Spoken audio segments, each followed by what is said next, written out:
இன்னைக்கு AK-47 சீரியஸ்ல episode number 20 பார்க்க போறோம். முதல் வினா, தங்கம், வெள்ளி, தாமிரம், ஈயம் போன்ற நாணயங்களை துளையிட்டு வெளியிட்டவர் யார்? Option B, மௌரியர்கள். குஷானர்கள் சித்திரங்கள் பொறிக்கப்பட்ட நாணயத்தை வெளியிட்டனர். இரண்டாவது வினா, கீழ்கண்டவற்றுள் எது தனியார் துறை நிறுவனம் அல்ல? Option D, MECON. மெக்கானுங்கிறது பொதுத்துறை நிறுவனம் ஆகும். மூணாவது வினா, தமிழகத்தில் எந்த பகுதியில் அறுவை சிகிச்சை கருவி செய்யப்படுகிறது? Option D, Rajapalayam. கரூர்ல வீட்டு அலங்கார பொருட்கள் செய்யப்படுகின்றன. கோயம்புத்தூர் தென்னிந்தியாவின் மான்செஸ்டர் என அழைக்கப்படுகிறது. நான்காவது வினா, மறைநீர் என்னும் பதத்தை அறிமுகப்படுத்தியவர் யார்?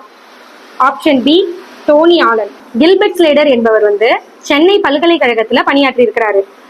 இருவேல்பட்டுங்கிற கிராமத்துல கள ஆய்வு செய்திருக்கிறாரு. ஐந்தாவது வினா, ஸ்டார்ட் அப் இந்தியா திட்டம் எந்த ஆண்டு கொண்டு வரப்பட்டது?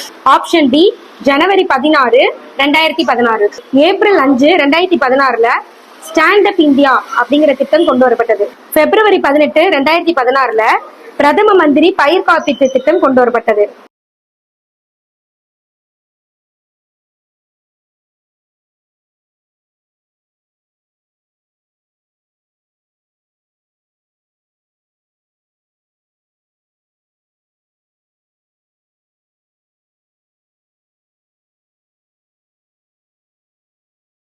இப்ப உங்களுக்கான கொஸ்டின் என்னன்னு பார்த்தோம்னா, நீர் பாதுகாப்பு மற்றும் மாசுபடுத்தல் சட்டம் எந்த ஆண்டு கொண்டு வரப்பட்டது?